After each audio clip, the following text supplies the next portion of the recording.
Hello everyone.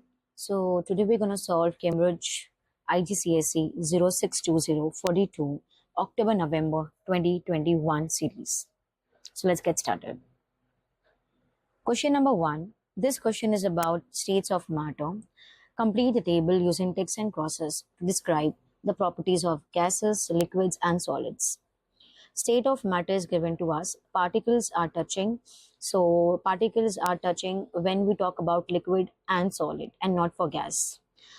Particles have random movement. So random movement will only show by the gas and liquid, not by the solid. Particles are regularly arranged. It's only happen in solid. So total 3-mark question. Next question. Substance can change state. Boiling and evaporation are two ways in which a liquid changes into a gas. Describe the two differences between boiling and evaporation. So first you can compare. Evaporation happens at any temperature, but boiling happens at a specific temperature. You can add 1 point. Second point, you can add evaporation happens only at the surface, while boiling happens throughout the liquid. Name the change of state when a gas becomes a liquid. That process is called as condensation. That's state. Change of state we have to mention. So it's condensation. A solid becomes a gas. That's a sublimation. Next question. A substance boils at temperature X and melts at temperature Y. Complete the graph to show the change in temperature over a time as the substance cools from temperature A to temperature B. So here's a trick. Whenever you have a slant line like this, so you have to mention about the process. So how you have to write? First, you have to draw the slant like this, and then write all the physical state which has been changed, like gas, liquid, and solid. Then you write the process, which is gas to liquid is condensation. Okay, liquid to gas is freezing, and then over here you can write cooling of solid and cooling of liquid. Next question. A solution is a mixture of a solute and solvent. So over here we have solute also and a solvent as well. Name the process when a solid substance mixes with a solvent to form a solution. It happens when a substance dissolve or solute dissolve in a solvent. So the process is called dissolving. Name the type of reaction when two solutions react to form an insoluble substance, which is precipitation because it's an insoluble substance. Second, acids are important laboratory chemicals. Some acids completely dissociate in water to form ions. State the term applied to acids that completely dissociate. So if it completely dissociate, that means it's called as strong. Complete the equation to show the complete dissociation of sulfuric acid in water. So when H2SO4 dissociate into ions, it will release as H plus ions and sulfate ions. And then you have to balance. Over here there are 2H, that means you will balance with 2H plus, 2H protons, that means 2 protons, and sulfate ions, which is having a 2 minus. State the color of methyl orange in sulfuric acid. So when you have an acidic solution and if you're using methyl, so it shows pink or red color. And if it's an alkaline solution, it gives you yellow color. The equation for the reaction between powdered zinc carbonate and dilute nitric acid is shown. So over here, we need to complete the equation. Writing the state symbol, complete the equation by adding a state symbol. So we do write here as solid for zinc carbonate. Okay, so we write solid for zinc carbonate. Nitric acid is in a dilute solution, so it's gonna be aqueous. Zinc nitrate is also gonna be aqueous. Water, liquid, and carbon dioxide, gas. A student found that 2.5 gram of zinc carbonate required 20 cm cube of dilute nitric acid. To complete the reaction, calculate the concentration of dilute nitric acid using the following steps. Calculate the mass of 1 mole of zinc carbonate. So we're going to calculate the mass of zinc carbonate. So from periodic table, we will get all the values. For zinc is 65.4, carbon is 12, 3 multiply by why 3, because there are total 3 oxygens. So here 3 times 16. After solving, you get 125 gram. Okay, so 125 gram, which is 1 mole of zinc carbonate. Calculate the number of moles of zinc carbonate reacting. So for finding out the number of moles, we must know about the formula of moles, which is mass divided by molar mass. Mass is 2.5, which is given to us, divide by 125, which we have found right now, which gives us 0.02 moles. Determine the number of moles of nitric acid reacting. So first, for knowing the moles of nitric acid, we can use the mole ratio. So over here we have zinc as 1, okay, and nitric acid as 2. So if you would see here, zinc carbonate is to 1 HNO3. So over here 1 is zinc carbonate and 2 is nitric acid. So for 1 mole of zinc carbonate is giving out 0.02 moles. So what will be for nitric acid? So with the mole ratio, we can able to find out. With the unitary method, we get 0.04. Next, calculate the concentration of nitric acid. Concentration would be C equals to, C means concentration, N is number of moles, divide by volume. We have to change into cubic centimeter to cubic decimeter. So we'll divide by 1000. So once you substitute the values, as we know about the nitric acid mole, we have found 0.04, divide by 20, which we have already given 20 cm cube from the question itself, and then substitute, you will get 2 mole per dm cube. Okay. Next question. Atoms contain proton, neutrons, and electrons. Complete the table to show the relative mass and the relative charge of proton, a neutron, and electron. So if you would see relative mass is given to us. Proton is 1, neutron mass is 1, while relative charge for proton is plus 1 and relative charge for neutron is 0. Electron charge is minus 1. So total marks 3. So this will be proton 1 mark, neutron 1 mark, and for electron 1 mark. The table shows the number of protons, neutrons, and electrons in some atoms and ions. Complete the table. So first, they have given the atom or ion, so it's an atom. Number of protons, so we can see it's 16. Number of neutrons, to find out 32 minus 16 we will do, which gives us 16. And number of electrons, that means there is no charge given. That means we have to keep number of protons and number of electrons same, which is proton is 16. So electron will also turn out to be 16. Now over here, potassium is given to us. Number of protons will be 19. Number of neutron will be 39 minus 19, which gives me 20. Number of electrons, we cannot take number of protons is equal to number of electrons. The reason being, over here K plus is given. Plus charge indicates it's a loss of 1 electron. So 19 minus 1 will give me 18. Now the next one, they have given us number of protons. Number of protons is 35. So from the periodic table, we can search for the element number 35, which is bromine. And then they have given number of neutrons. Neutron is 44. That means 35 plus 44 gives me 79. So we got a mass number here. Number of electrons. Number of electrons usually over here 36 is given.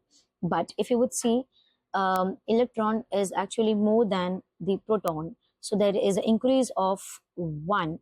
That means there is an 1 extra electron. So we show this as minus. So the final value is 79 Br minus and 35. So this will give you 1 mark. this will give you 2 marks, and this will give you 3 marks. 7935 will give you 1 mark. For BR, for finding out the element, you will get 1 mark, and giving the charge of -1 will give you 1 mark. Next question. Question 4. Chlorine reacts with carbon monoxide to produce phosgene. A catalyst is used, and the reaction is exothermic. Explain why the reaction is exothermic in terms of energy changes of bond breaking and bond making. So whenever they are asking you in detail, first here is a trick. Always remember, we write mexo. Mexo means making of bonds, okay, and that will be exothermic reaction. So making of bonds will give me exothermic reaction. That means it releases the energy. Exo means exit of the energy. Bendo means breaking of bond, which gives me endothermic reaction and which absorbs energy. So over here in the terms of energy change of bond breaking and bond making, we write as energy releases of making bonds is greater than breaking bonds. Why? Because it has exothermic reaction. So making of bonds will be higher than the breaking of bonds. Bond making releases energy, and bond breaking requires energy. So total 3 marks. Next question. Complete the energy level diagram for this reaction. So you need to show on your diagram, show the product of the reaction. An arrow representing the energy change, which is delta H. An arrow representing the activation energy, label A. So first thing, it's an exothermic reaction. So our energy level diagram will be lower than the reactant. That means the product will be lower than the reactant. So at the product, once you give the low energy, you will write the product name. Name is important. So you will get 1 mark here. Then it has been shown as an arrow representing the energy change, which is labeled as delta H. So it's energy changes, which is delta H from the reactant to the product. So you form a line over here so that you will get an idea. Next one, an arrow representing the activation energy. Activation energy start from the reactant till the end point, which is A, labeled as A. So this will be 1 mark, 2 mark, and 3 mark. Next, state why a catalyst is used. So we use a catalyst to increase the rate of reaction. C. Describe and explain the effect, if any, on the position of the equilibrium when the pressure is increased. So in any equilibrium, if the pressure increases, so equilibrium shift to the right hand side. First point you will get it for that. Why? Because we have to see the reaction before. Because pressure, when we talk about the pressure, we talk about the moles. So over here we count, over here we have 2 moles, 1 from chlorine, 1 from carbon monoxide, so total 2, and 1 for phosgene. So we have few molecules at right hand side, so equilibrium shift towards the right hand side. The reason being over here because of the fewer molecules. Question D. The reaction between chlorine and carbon monoxide can be represented as shown. When 1 mole of chlorine reacts with 1 mole of carbon monoxide, 230 kilojoule of energy released.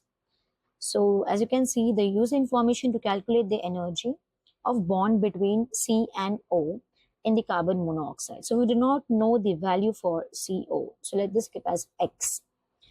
So first, making bonds. Making bonds means product. In product, we do have carbonyl group, which is CO, which CO have 745.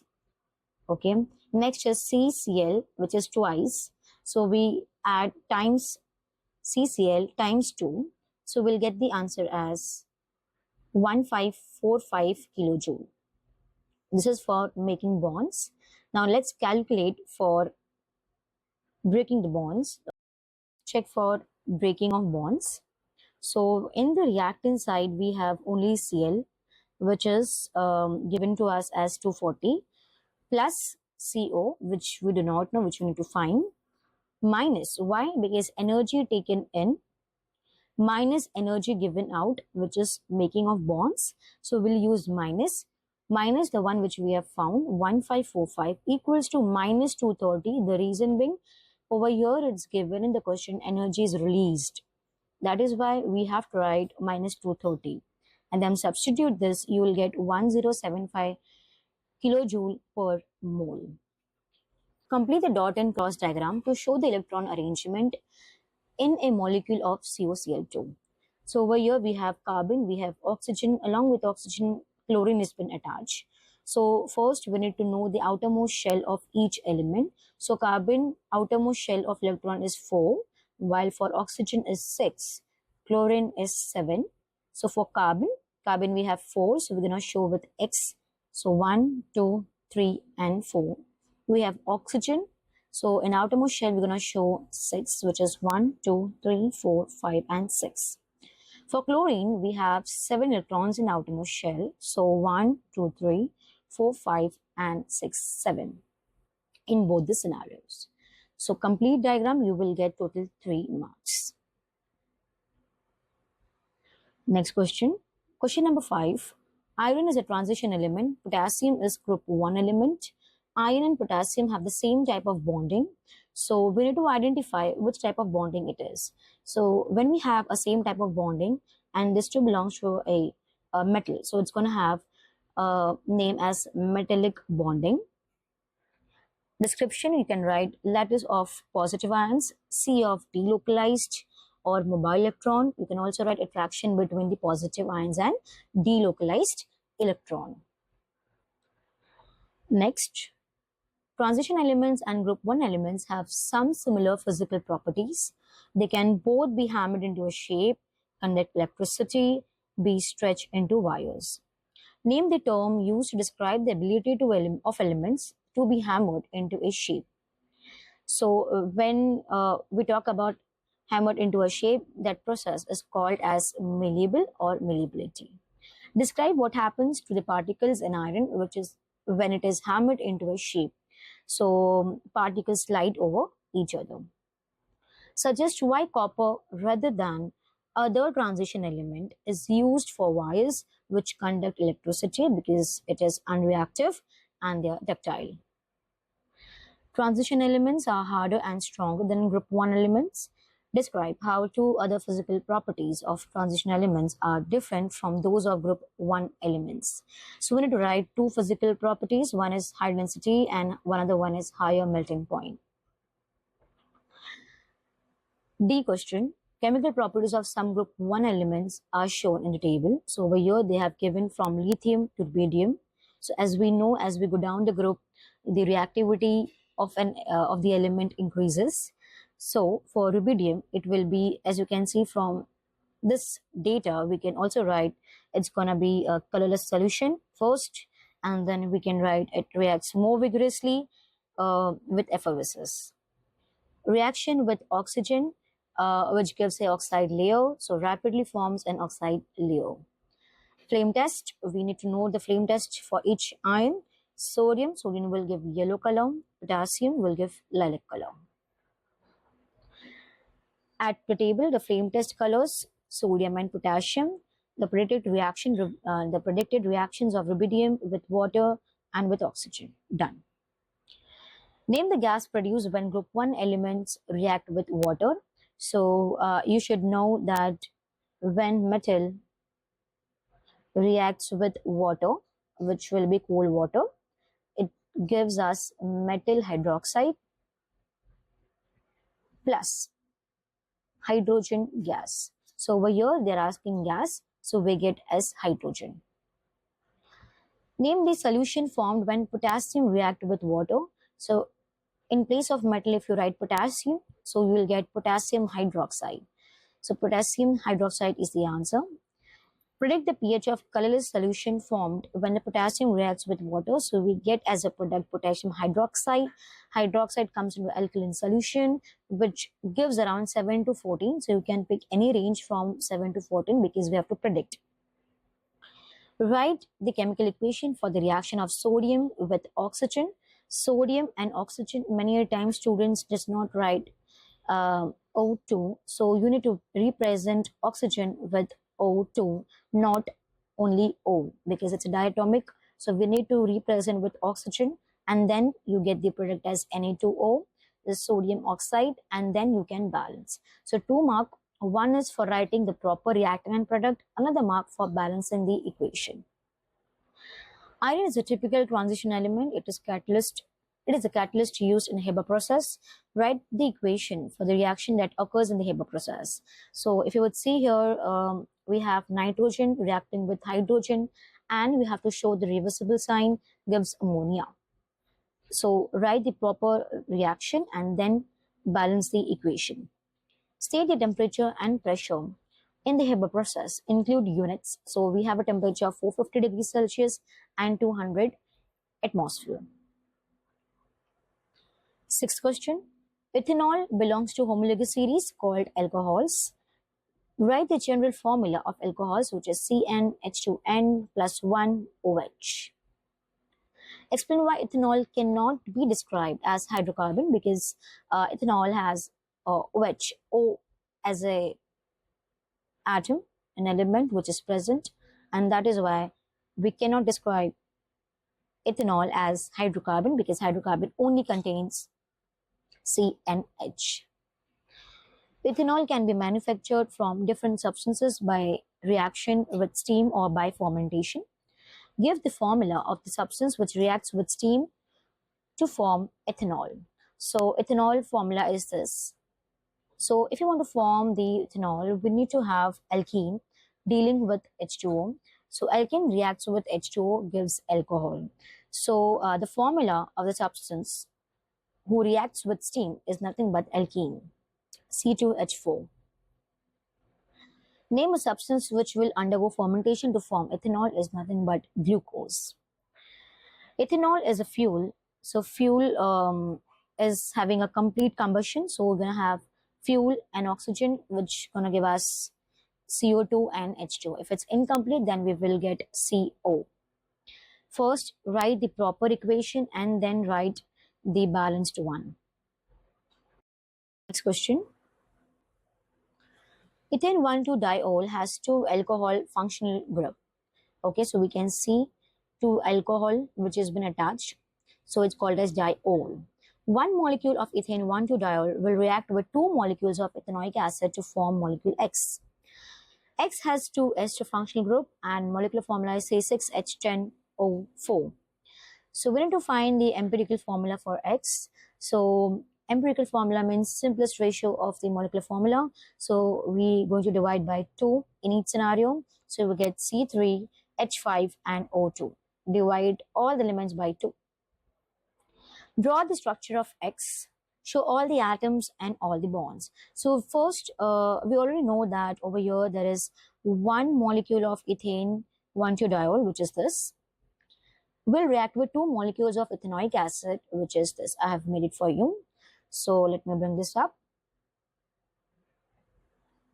So there will be 2 molecules. This is 1 molecule and another molecule also we need to draw.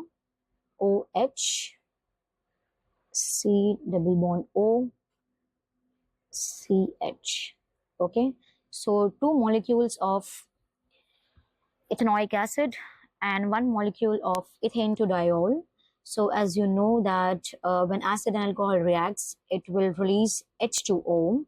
So over here you will see OH from acid and H from alcohol will get released, minus H2O. And from here also we will do minus H2O. And once you bring this 2 compound or 2 molecule together, you will get this as a structure. So as you can see here, 2 carbon-carbon, 2 carbon-carbon along with the hydrogen, along with oxygen, 2 oxygen, 2 oxygen, and the remaining molecule.